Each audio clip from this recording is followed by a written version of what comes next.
My sister and I have never been close, and that's gone on for a long time. I think it started, or what I remember when it started was when I was about 10. It was summertime.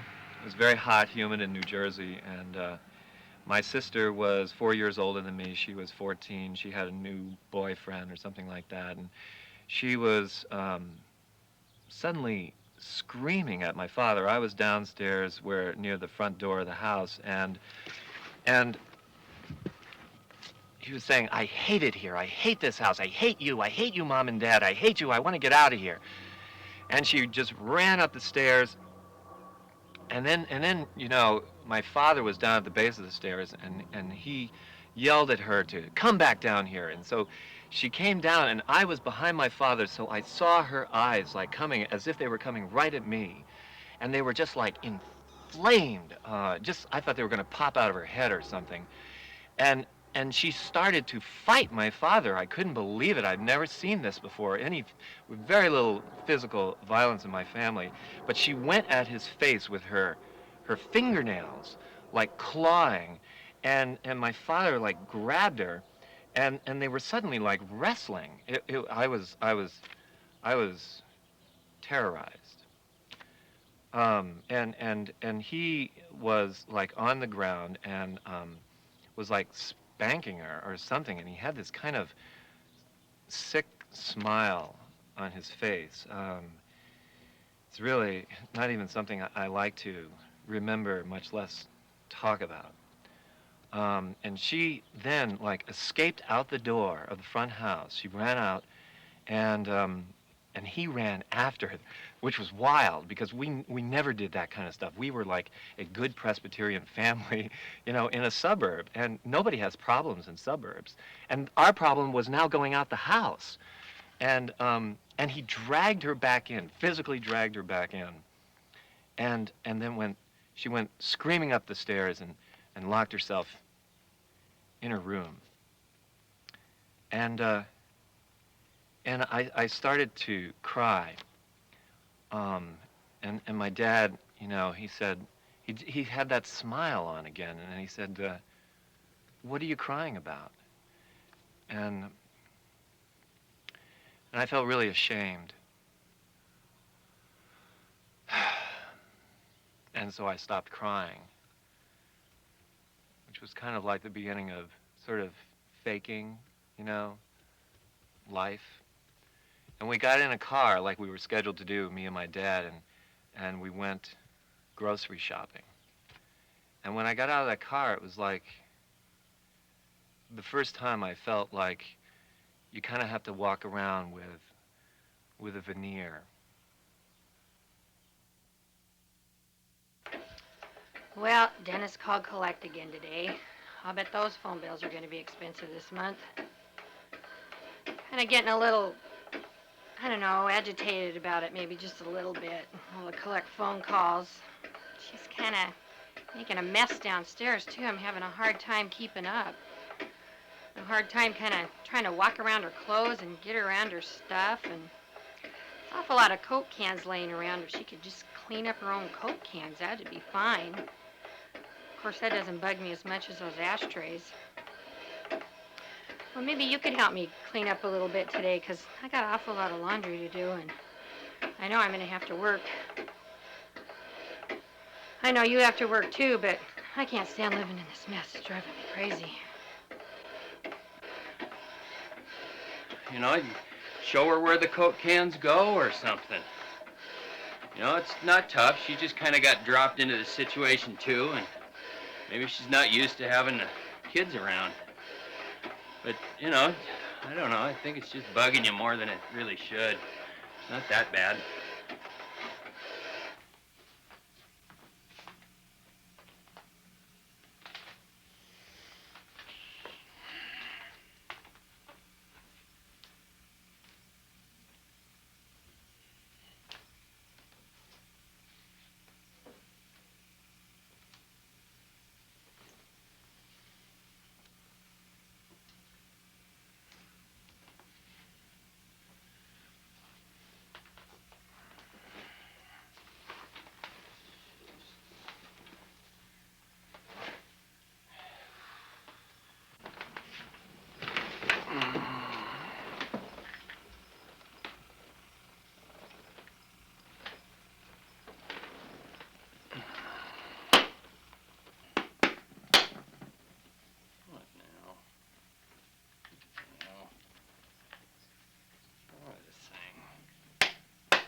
TV.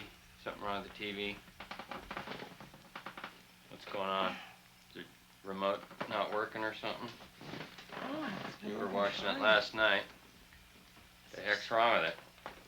I think it's just been fine. No, it's not going on. Something's wrong with it.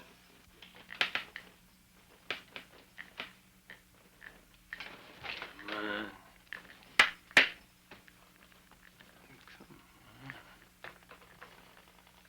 I want to watch some TV. What's going on with it? I mean, it was working last night. Is there anything wrong with it? Oh, I It's not- unplugged it. Unplugged it. Why did we unplug the TV? Well, I thought it was best to unplug it. Why? Why unplug the TV?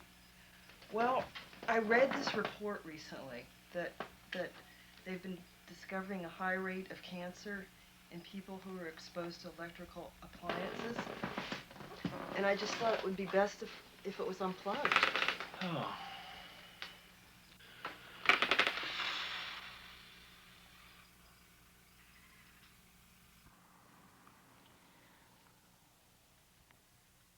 So, I got tattoos. I know what you're thinking. You're thinking, oh, is he dirty? Is he a criminal? A gangster? A biker? A punker? I'll tell you what I am. I'm free. I am a free human being. This is my body. These are my tattoos, and I am free to do what I want with myself. You know, it's this freedom thing. It's this ability to take life and do what you want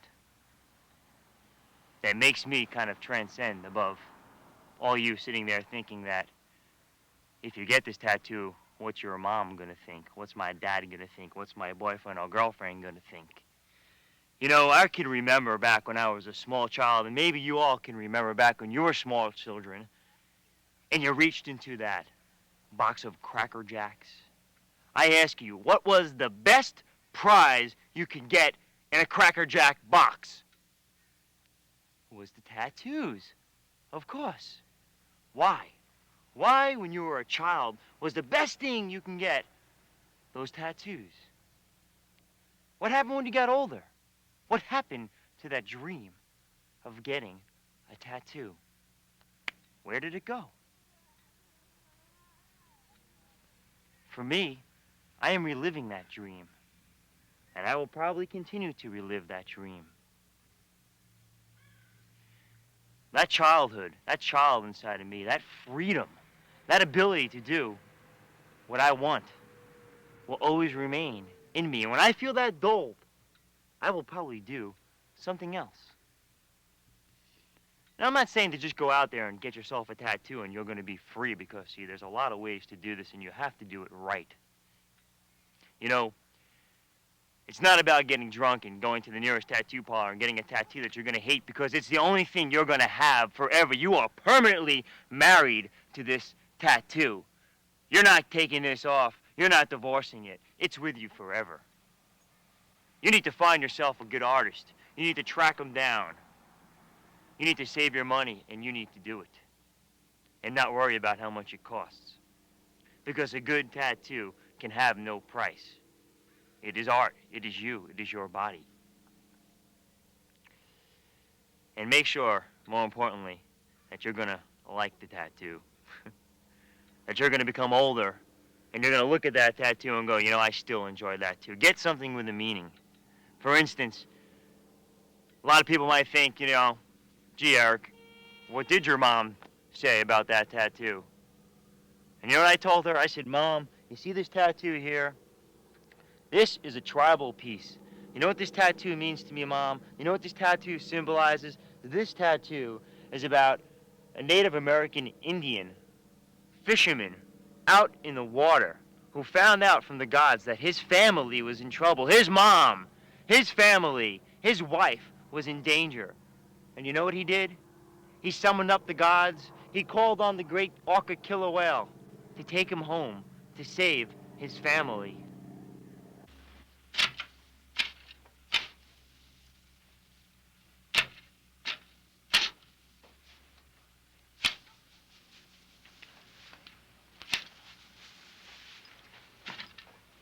Jane. Hey. Hey. So, I'm wondering where you were. I've been thinking about it and Thinking about decided what? about us. And I have decided that it's not working. And I It's want not you. working. No, it's not working for me. And I think What do I you want. mean? I mean, it isn't working for me, and I want you to move out as soon as possible. How can you say that? After the other night, how could We're you getting say along that? great. Oh yeah, right. I can't believe it. Yeah, we're getting This along is- great because this is Yeah. my place. I give you No. a job. I pay for Wait everything. a minute, because you have been telling me you haven't been able to talk to a man like you've been able to talk to me. Yeah, up to a Like point. you haven't felt the closeness that you've been able to feel that we've had. That's Yeah, been there from in the the beginning. beginning. What are you talking Right, about? This is not working exactly. out. In the beginning. In the beginning, yeah, and now, and Yeah. always. What about issues of responsibility and you taking responsibility when I try to talk to you about that? What I do you am do? taking responsibility. Oh, I just put yeah. up this barn. Look Yeah, at this barn. I pay You've got for all this the barn materials. to use. I provide you with everything. I worked my labor here. Yeah, you did. That's worth something. Yeah, you did, and Yeah. I appreciate that. Yeah, and I how about all these appreciate special it. times that we've been having together? How about all these walks that we've been taking? Yeah. What about You know? lately? What about lately? It's Lately just kind we've of been doing that. fizzled. Oh, What? what? I can't believe it. Something's going on with The you. minute something comes up about responsibility, you're not there. You're just not there. You I skate am out of there. it. You wiggle out I'm of it. taking care of your daughter when you're not here. She's 14 years old. Yeah, She's and she got a trusts ton me. of friends. Well, maybe I don't. Maybe I For don't. what? Because you've been taking You're advantage acting so of it. weird. Where's this coming from? And I think I know. Oh, yeah? So what do you think you know? Since you're not listening to me explain why I want to do this, what do you think you know? Well, I think there's something else going on for you. Like what? Well, Like that's what my I'd like to know. life? Well, my life is going on, and you're turning it upside down. I'm tired of taking care of you. I feel like you're being opportunistic. You're not taking care of me. This is a joint venture here. Oh, right. I had everything when you moved in 8 months ago. It's no joint venture. You just kind of wiggled into my life, and yeah, you pitch in here, you pitch in there. But when it comes to really making plans together, who has to pull it all off? Who has to take action? Who has the money? Who has the land? What do you mean? I'm sharing on this too. You're like someone I could pay $7 an hour for the same thing, and as far as our personal connection, it's just gone to shit. There's nothing there anymore, and you know it. And I think there's something going on with you. You can't say that. You can't say Yeah, that I there's can nothing say there. whatever I need to No, say. I mean, I can't hear it then. I can't believe it then. That you can say that there's nothing between us. How can you say that, There's Jane? a lot between us, and it You know there's doesn't a lot. feel Look at right me. anymore. You know that. Well, it doesn't feel right. How can you say that? That's the thing I don't understand. Because every day I think, when is this guy gonna, like, find some direction? But he doesn't. He hangs out in my barn, I hammers have a few direction. nails. Yeah, what is it besides living off me?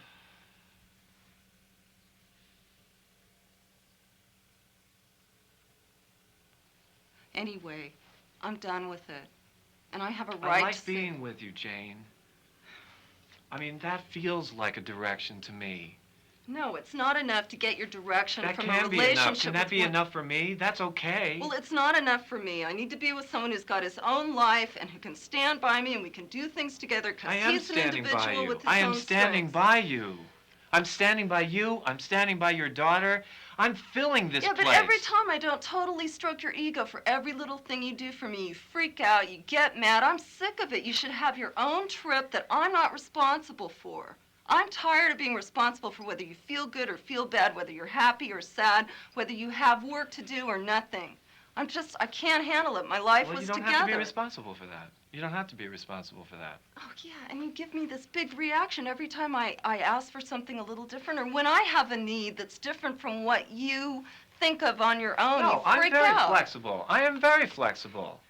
I think you're deluding yourself. I think you're wrong. Look, I know exactly what I'm saying. I've thought about it a lot. It's over. because you've been working on the barn, you've done a good job and everything. I'm going to give you 2 weeks in the gypsy wagon, but I want you to stay out of my house and leave me alone. No more coming in at night, no more bugging me. Just leave me alone.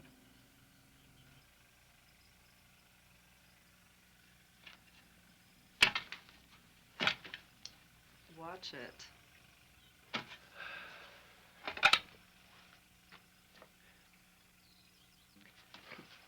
Just a second, let me just say... That's fine, all right? Yeah. The gypsy wagon is fine. Yeah, 2 weeks, you can handle it. You're a big guy. Grow up. Don't give me that bullshit. It's not all right? bullshit. I'll stay for 2 weeks, thank you. You're welcome.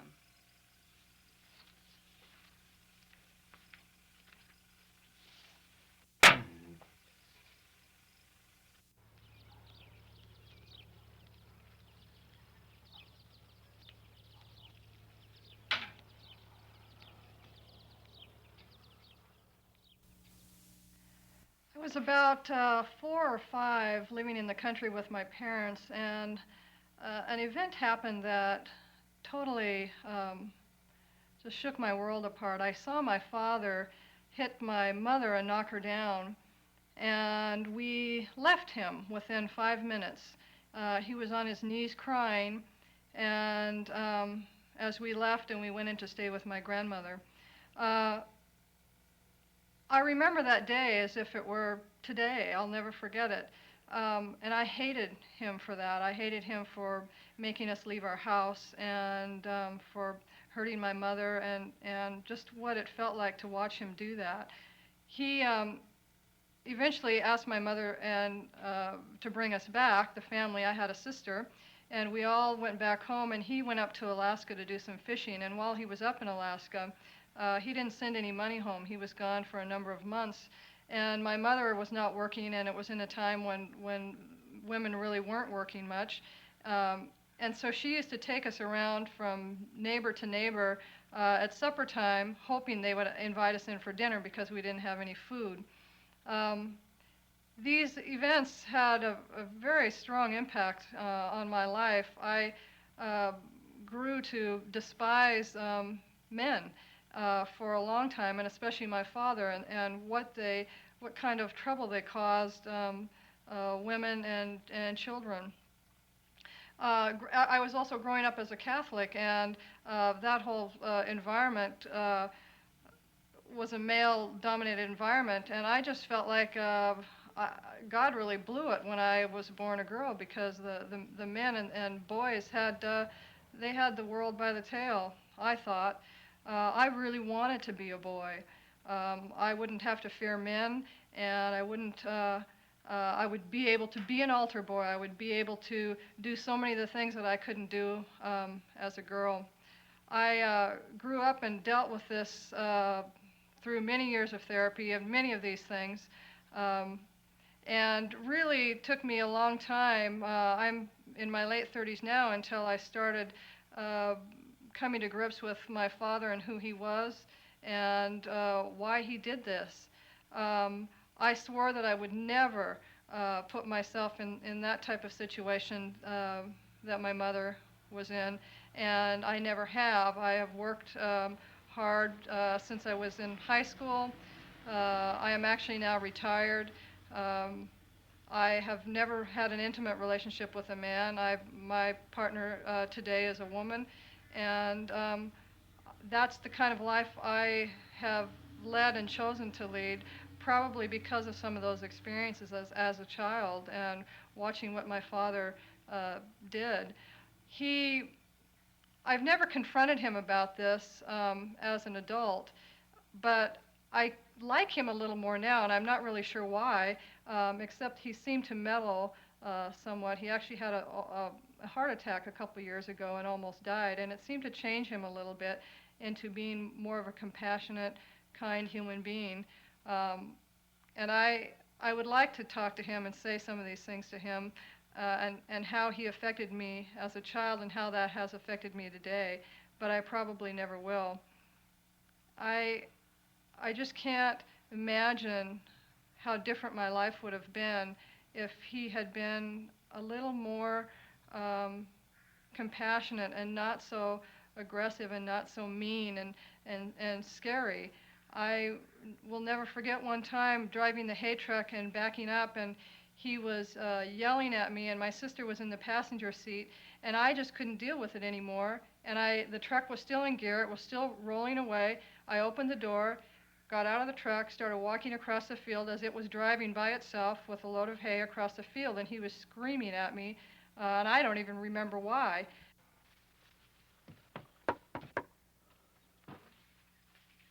Sylvia? Hi. How are you? Okay. Good to see you. Yeah, yeah. How you been? Well, okay, I guess. But always interested in knowing more. Okay, So- well, I've been picking up that you're about ready to hear some past life work. Really? Why you came here, what you came to do, what it's all about. So let's get with it. Okay. You want to start right in? Lay it on me. Okay. Give me a minute and just relax. Yeah, me too. Well, you just relax. You don't have to do any work. Okay.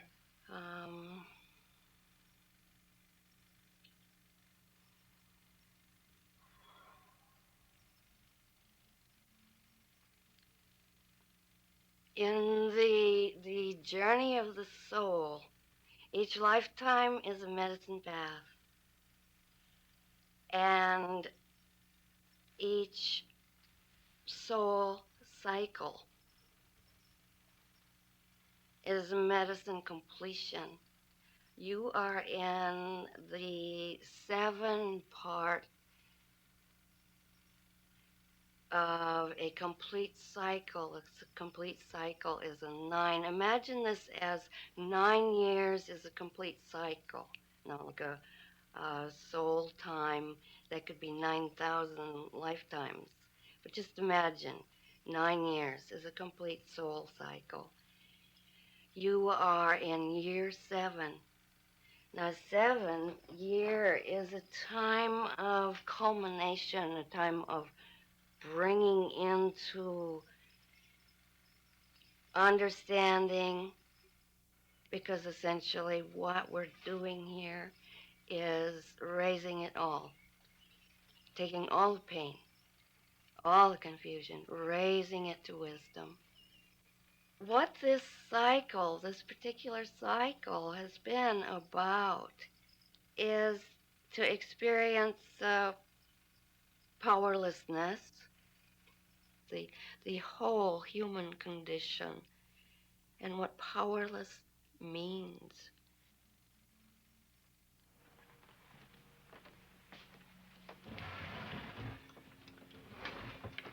Do you have any wax paper? What? Any wax paper? I just like a piece of wax paper, please. Sure. Thanks.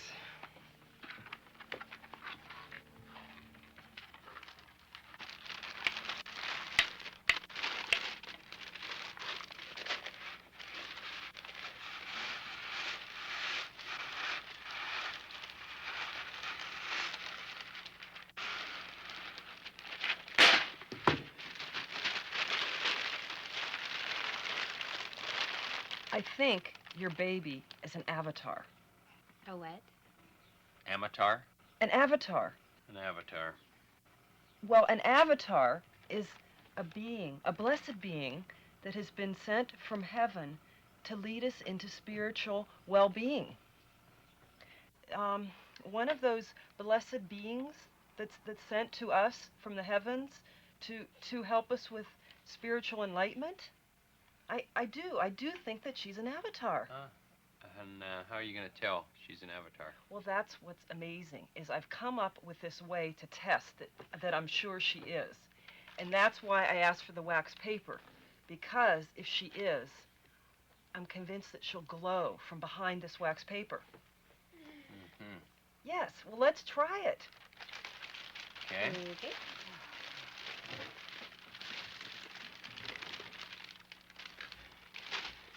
Okay, you hold that in. And then let's put it right in front of her.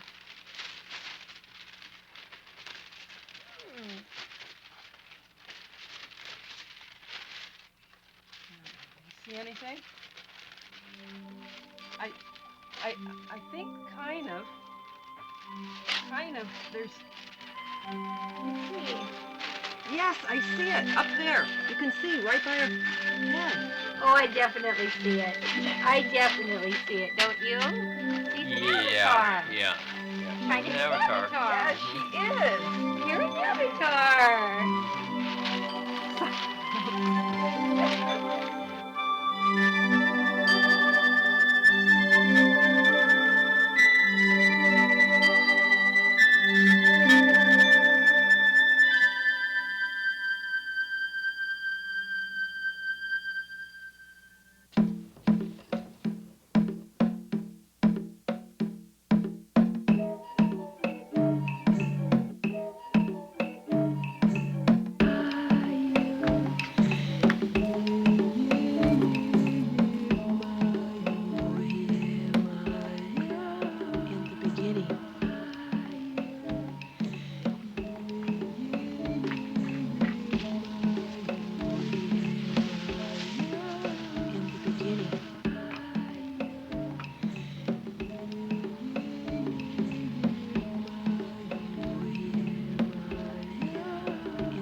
They're a little small, this weather we've been having to pick it early. But we still had a good harvest. Yeah, it was better last year. Yeah, we'll be okay. We'll have a lot of braids. We have really good stems on them.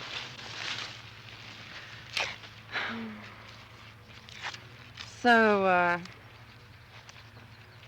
I want to let you know that I decided to split up with Cheyenne. You did? Yeah. Are you okay? Yeah, it was my decision. Just wasn't working very well for me. How do you feel about that? Well, if you feel that it was the right thing to do I think it will be fine. It's been around for a while. Yeah. I liked him a lot, but I grew pretty close to him, but You could probably tell I was getting kind of dissatisfied with the situation. yeah, I could sense something there that wasn't really right. Well, I made him a deal that, just to be fair, because he's worked on the barn so much, that he could stay in the gypsy wagon for a couple of weeks, but that I wanted him to not come in the house. So, when I'm not around, I just kind of want to be sure he doesn't sort of try to get in through you, and that you don't feel put on the spot. Just let me handle it. Okay. We'll be okay. I'll get someone else to finish the barn, and we'll just go on like we've been doing for so many years anyway, right? Yeah.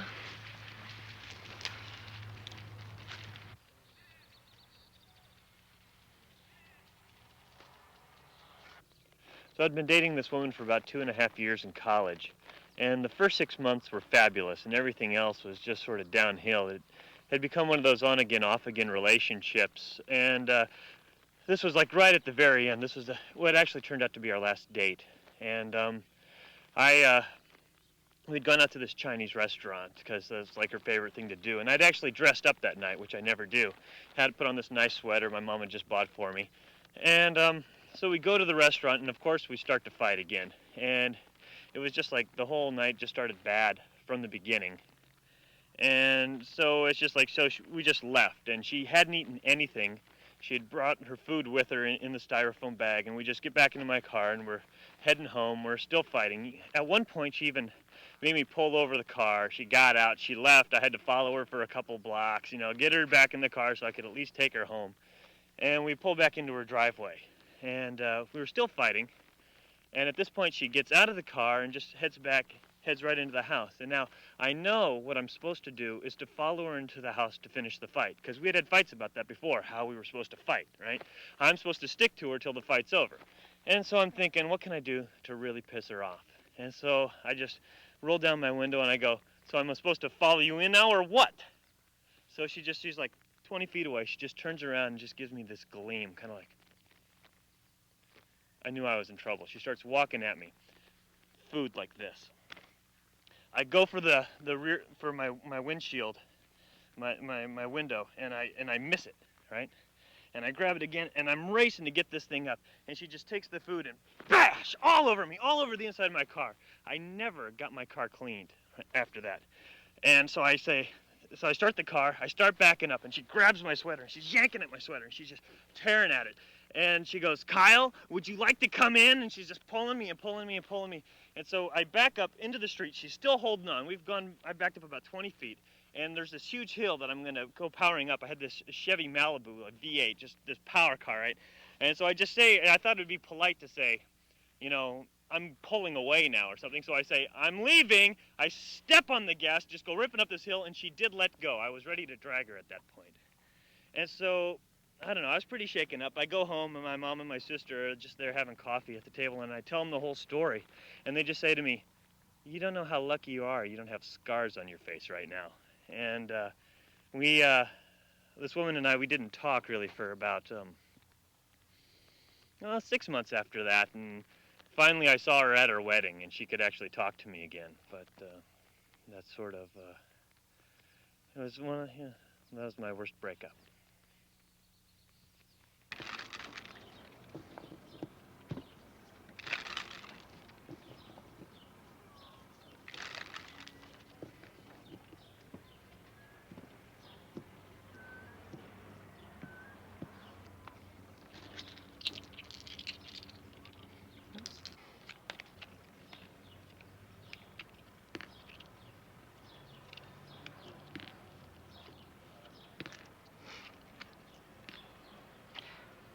Looks like your major theme this week is around trust and having to trust situations in which you have to open your heart and feel protected in doing that. But it seems as if you have some emotional issues around this.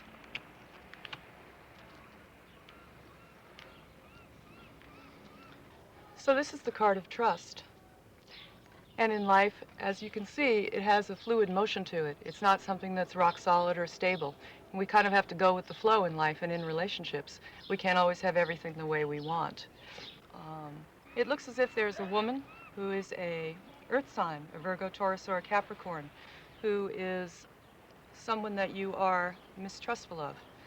And it's looking as if you need to realign yourself with this and understand what your relationship with this person is all about.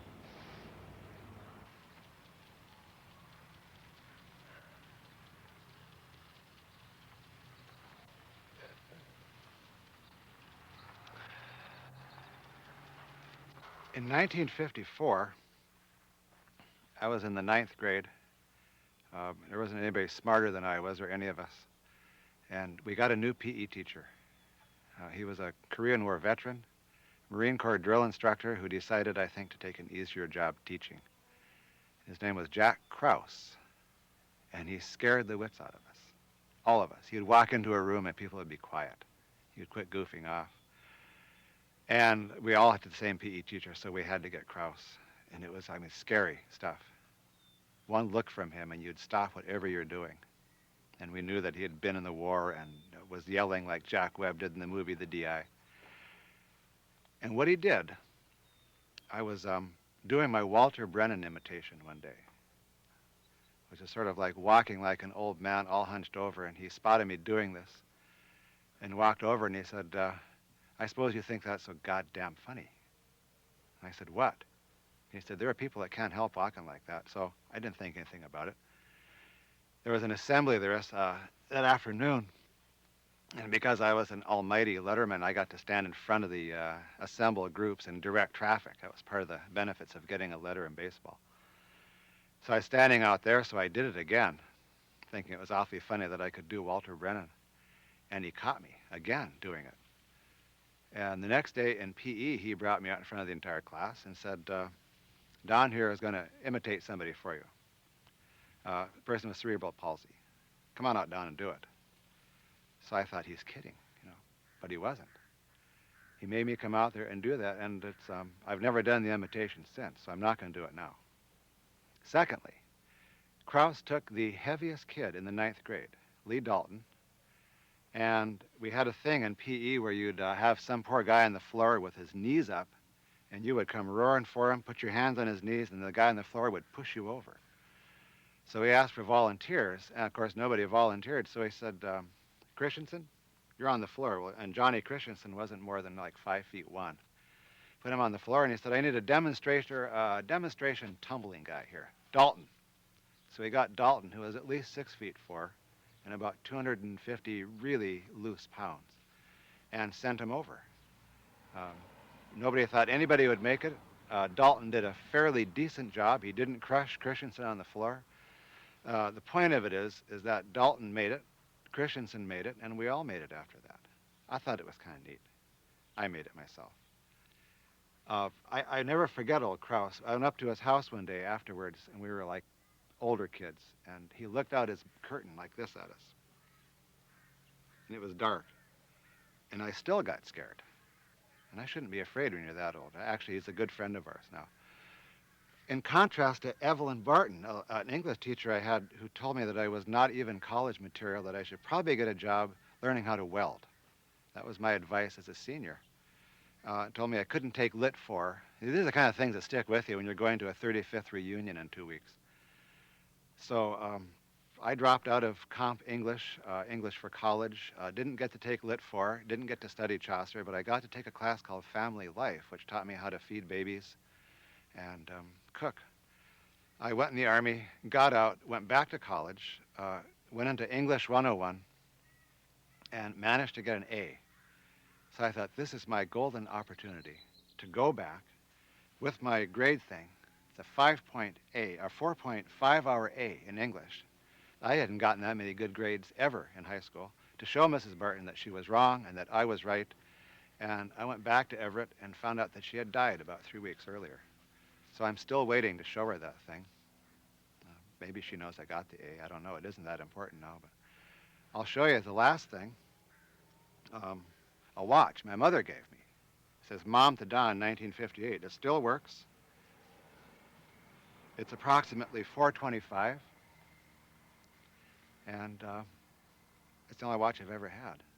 I'll never forget Jack Krause, though. I think he's still alive. I know Mrs. Barton's dead, and I'll be dead someday, and I'll probably see her then, and then I'll tell her I got a 5-hour A in English. How do you like that?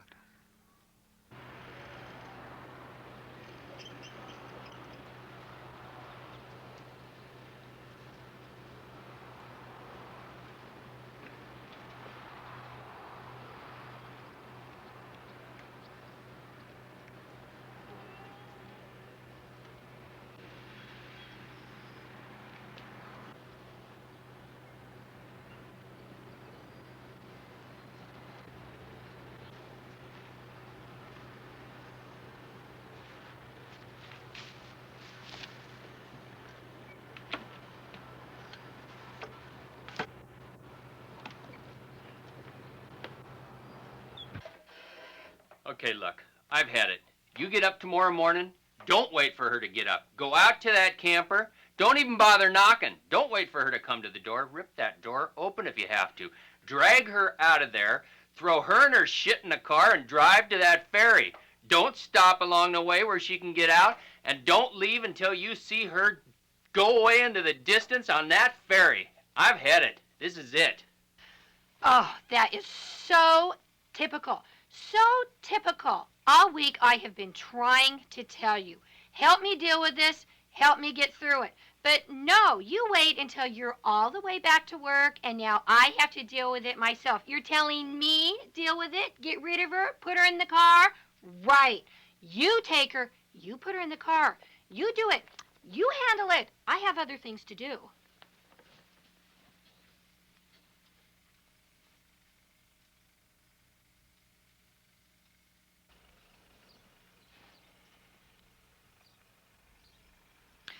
So I see you saw the paper I brought in. Did you get a chance to look at it? Oh, hey, thanks for bringing that. That was nice of you. Yeah, I started reading that front section. Really good article in the travel section. Did you look through the homes and real estate section at all? Oh, haven't gotten to that part yet. Well, it has places for rent, in Seattle. You can look in there and it'll tell you apartments and houses and such, and then you can call the number and find out how much they are, and if it's the area that you like. You've done that before, haven't you? Well, I'm just kind of waiting on Dennis for that. But he's not going to be here for a while. Oh, I'm sure he's going to call soon, though. Yeah, but he's not going to be here for a while. Well, there's really no hurry, and, I think I'll just wait till he calls, and we can talk a little bit about it then.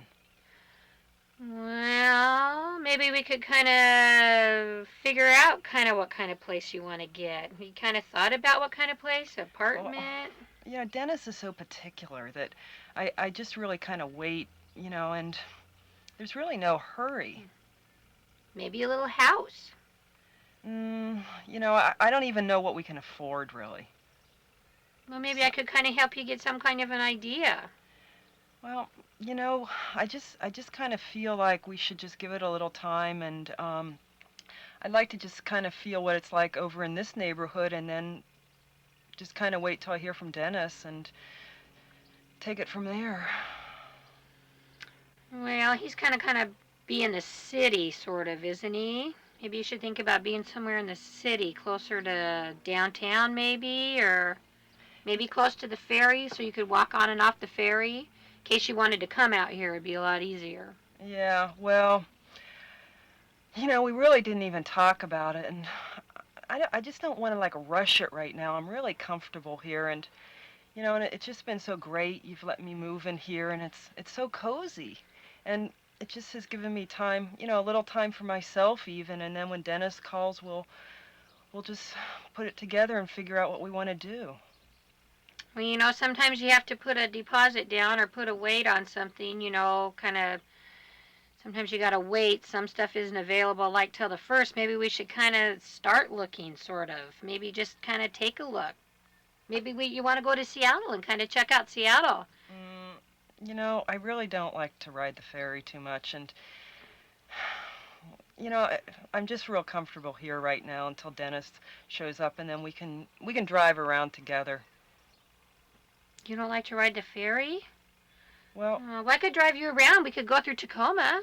That's not too bad of a drive. I'll take you in my convertible. We could go for a ride in the convertible. You might like that. It might be fun just for the day. Well, things are just, the garden's coming up here. I've got a lot of things I just feel like doing now, and really there's no hurry. I've been told there's places that come up all the time, and it'll just work out. Well, I think you really need to kind of start to figure out a direction, which way you really want to go.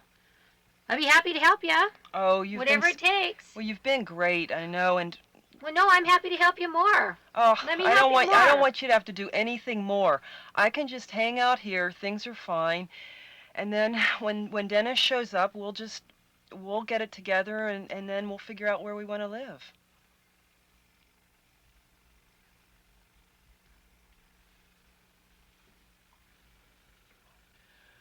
I won't cost you very much. I can eat from the garden. It's doing really well this year, so, it doesn't cost much for me to be here. But that could still be a couple months down the road. No, I'm convinced that Dennis is going to give me a call. Hi. Hi. How's it going? It's going okay. I need some help with the baby. Inside. All right. Now. Okay. One day I was wandering in my vicinity and I found an artificial leg completely dressed in shoe stocking, and I thought what an interesting find it would be to take back to my house and put up as a fence post, on top of a fence post, as found art. A while passed, and sitting in the backyard one day, I heard someone clear their voice, and I looked up to see a Monterey County sheriff, full-dressed policeman pointing at my garden. In the garden, I had 6-foot pot plants growing just beyond the vision of the artificial leg. And he was stammering, and I got up to see what he was talking about, all the time tasting adrenaline. And he was pointing at, I thought, my garden, but actually he was pointing at the artificial leg, saying, "Where did I get it?" Well, I explained where I'd gotten it, and he said, "Well, that's my mother's leg." And as he as he explained to me, his mother died of cancer, and some kids, I guess, had gotten into her house. She had been a neighbor of mine, which I didn't know, and they'd strewn her stuff all over the back alley, and that's when I found the leg. And so I said, my first reaction was, "Oh God, what have I done?" And I said, "Well, I'll get it for you." So I turned from the policeman and said, "Just let me get it." All the while I'm walking toward this artificial leg that's sticking straight up in the air, and I'm convinced that at any moment I am going to be in jail, because within his field of vision are these beautiful marijuana plants. So anyway, I reach the leg, my heart pounding, and I'm retrieving the leg, walking it with a hand in hand, and I hand it to him, and he thanks me for it and proceeds to get in his car and drives off with his artificial leg. After that, I immediately pulled up all the plants, and I'm not sure if I could flush them or what I did with them. It was a very tense moment in my life. Another story occurred when I was in high school, or just out of high school. I decided to have a party to celebrate it, and about 65 people came to this party, and everybody was having a good time. Patio inside, fire inside, barbecue outside. And everybody was milling around, and at one point I turned around, and my mother, who was a very heavy drinker, wished to appear and mingle with all my friends completely naked. And I looked at her, and obviously she wanted a fight over this. She wanted me to pick her up and take her to her bedroom. I declined and left my party and went to a different party, which I then proceeded to have a wonderful time.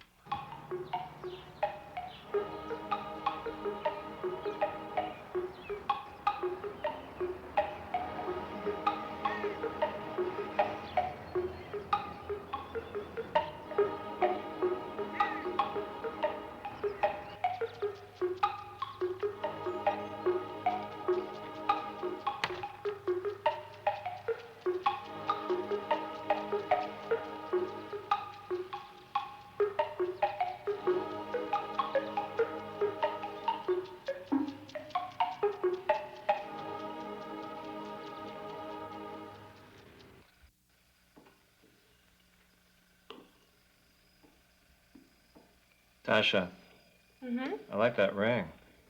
Oh, thanks. My mom gave it to me. Really? Yeah. Birthday? Christmas. Nice. Thanks.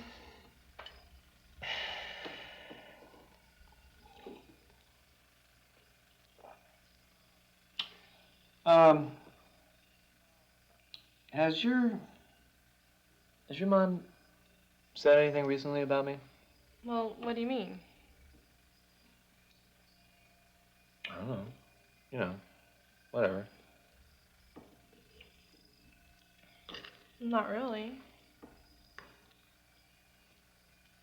She talks to you, though, about stuff, though? I mean, like, you guys seem pretty close. Yeah, we talk a lot.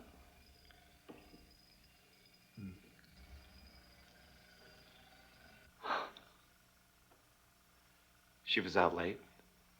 Yeah, I came in at like 11 and I didn't hear, I went right to bed because I was tired and and then I woke up this morning and she was here, so. Oh, good. So she was home. I want to show you something. I knew it. Have you ever seen that before? No. She gave me that when we first met. Well, when we kind of saw each other like we've seen each other forever, you know? And it was kind of like our relationship. I mean, this was like, I don't know how to explain it to you. But anyways, I woke up last night and the crystal had fallen out of this thing.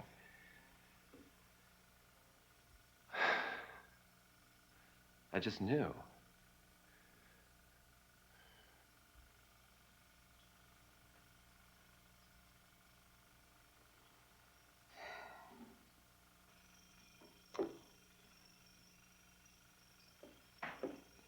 I just need to tell you this. I don't know. Maybe sometime, I don't know, somehow you'll understand or something.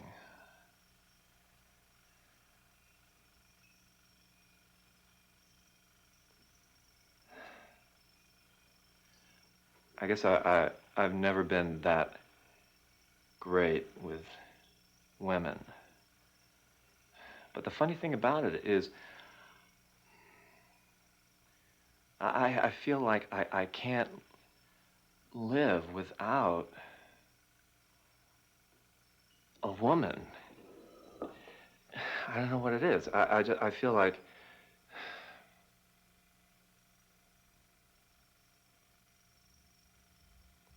I don't have enough. Well, anyway, when I met your mother, it was in London, and I had just come in from New York. I had terrible jet lag at Heathrow, and I was so lonely. I was just so lonely, and this whole trip was to, I don't know, you know, because I've always been searching for God too, and I just had this kind of message that I was supposed to be in Jerusalem for Christmas. So I sold everything I had. I was living right here in this town, you know, and I sold my car, everything to get to this Israel for Christmas. So I landed in London. I'd just seen my parents, you know, and that just makes me feel lonelier than ever. And you know, I don't know. So it's like with my parents, you know, it's like I just spend the whole time there just feeling lonelier and lonelier. And I just wanted to meet somebody. So I got off at the airport, and sure enough, you know, I put on my backpack, and there was this American woman, and we're talking, and it was your mother. And she, you know, I couldn't believe it. She said, you know, you want to share a hotel room together? It'll save us money, you know, and I said, sure. And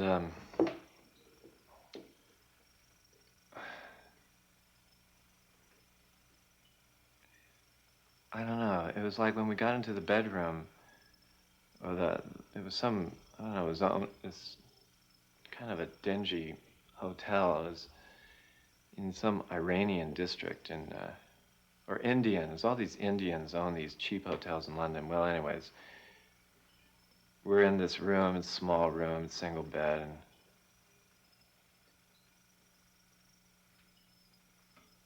and I felt like a little boy. She just kind of undressed me slowly.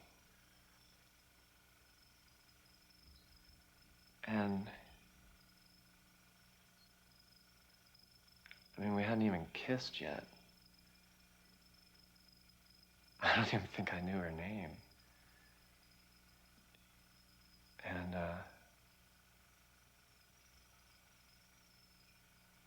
this instant It was like a feeling I'd never had before. I just felt so safe. All of a sudden,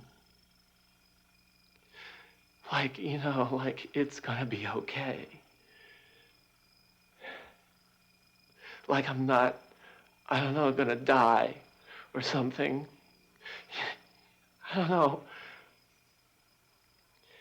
And it just got all, I mean, because, you know, it was so safe. I don't know, you know, it's like with other women, it had always been so in a hurry, hurry the hell, you know, just get going, you know, and just like, let's see what you got there, buddy, you know, and there wasn't any of that at all.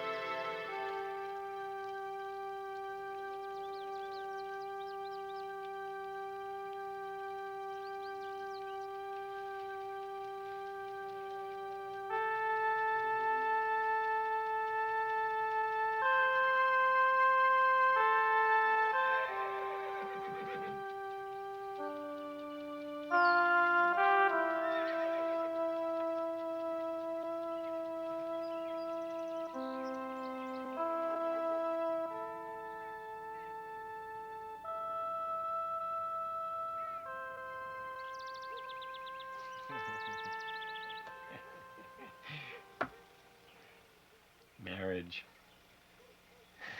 2 children.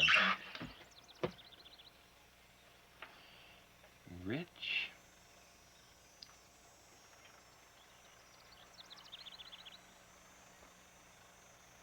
And famous.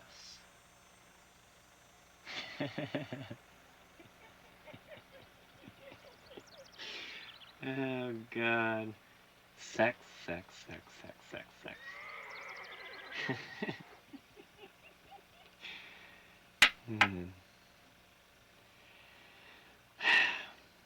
Dumps men fast.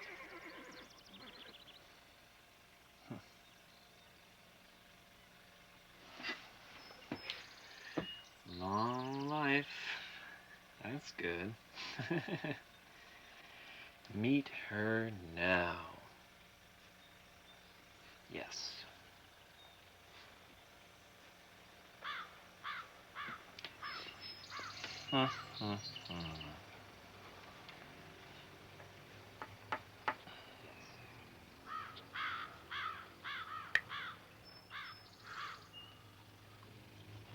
She was gonna leave yesterday. She was gonna leave the day before. She's still here. I've had it. Tomorrow morning, you're gonna get up, pack those bags, put her in the car, and drive to the ferry. And don't stop and let her out anywhere. Get her on that ferry. She's out of our life. I've had it. It's getting between us. It's messing things up. It's gotta happen tomorrow. She has got to leave. I just can't take it any more.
So I'm kind of like in the middle of this story right now. It's been really hard to know when to make a change,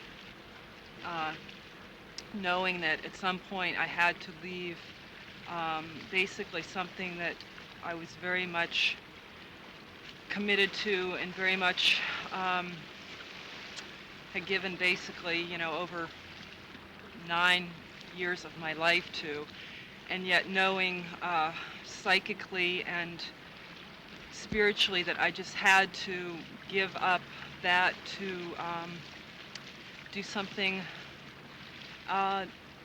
different in my life, and so I most recently have resigned from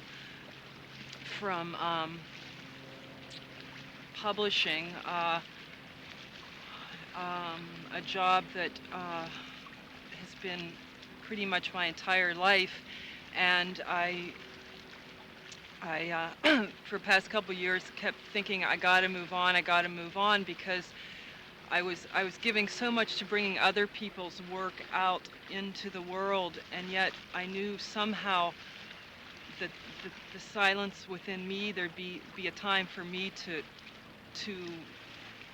basically be not silent anymore within myself, and yet I couldn't do it because I just couldn't do it, and I kept thinking the time would come, and so a few months ago I helped put on this film festival here in town, and then the next day after that, well, actually a couple days after that, I had dinner with some friends, and basically spent the whole night crying, and it was like, that's kind of when things, it was like, okay, it's time for me, I know I got to make this change, because it's like I'm starting to cry, and I'm the sort of person I don't like cry a lot, and I spent that night after they left alone, and then got up real early in the morning and went swimming, and it was like I was swimming and I'm crying and I'm thinking I gotta go, I just gotta leave this situation, even though I love what I'm doing. There's something in me that I've gotta break from that, and yet I still couldn't do it, and so it's like you never know when the time is, and I kept thinking somebody could help me with this, you know, and it was like, and yet I knew the decision had to come down to myself, and so finally, after another period of a lot of crying on the beach, and then Roger coming home, and I'm just crying, and Roger saying, look, you just listen to yourself, you know, it's okay, and yet I'm so like frightened of what the future is going to bring. I don't have anything like, you know, this is what's going to happen in my life. It's just like I know I've got to make some break. So I just fell asleep, and Roger was holding me, and I was crying, and finally I just got up at 6 in the morning and went in and wrote a resignation, and left it on the desk and split and went to the pool and went swimming, and you know, it was like really amazing. It was like the first time I had like noticed, I swore I'd never seen these roses before, you know, and it was like this, like all of a sudden I was like feeling more like just like this alive, you know, I was seeing things, you know, and so I went swimming, and it was great, and I went home and I packed my bags and I took off, and I went to the Soul Dock, and I went swimming for the rest of the day, and then took off to the ocean and drank a bottle of champagne and got smashed, and felt like this is it, I've made the right decision. And so I don't know what's gonna happen, you know, I mean, it's really kind of, and you know, they really would like me to stay at the press, and yet I feel like I just kind of gotta you know, take a chance. I don't know how I'm gonna support myself. You know, I don't know what's gonna come, but it's time. So I did it, and I'm kind of still in the middle of my story.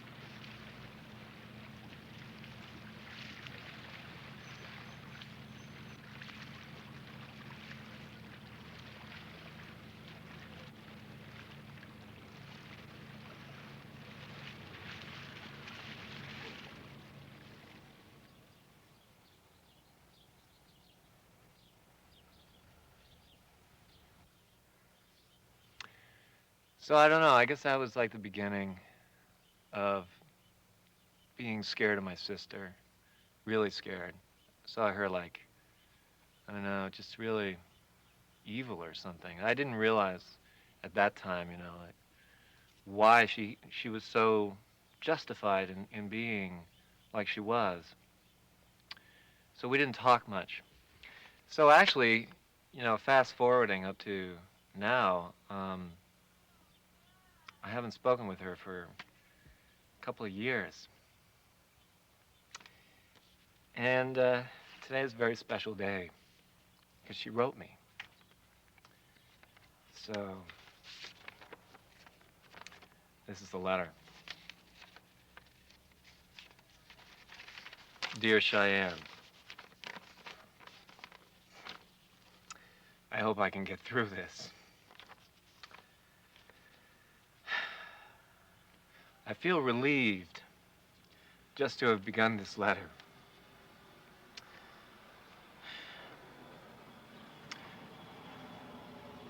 But still don't know what to say or how to say it. And writing is something so difficult for me anyway, so guess we've both been angry at each other for different reasons, but equally important reasons.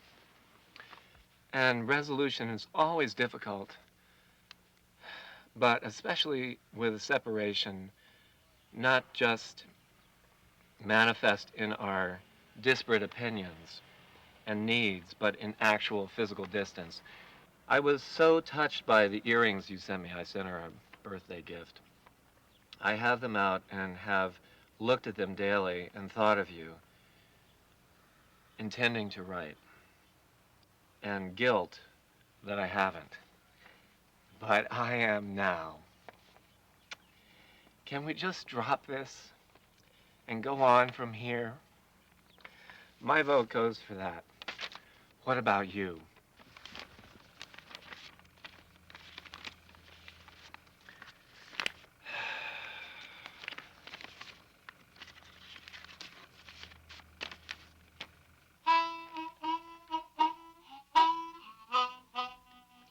Well, this world is such a mess. Everyone should be under arrest. They can kill you in front of your wife and get $2 for your life. How did it ever get this far? Gotta be blues for the avatar.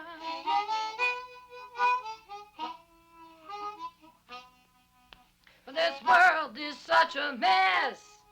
When your neighbor is putting up a fence, then they lock you out of their yard. You never knew life could be hard. Oh, how did it get this far? It's gotta be blues for the avatar.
Well, this world is such a mess.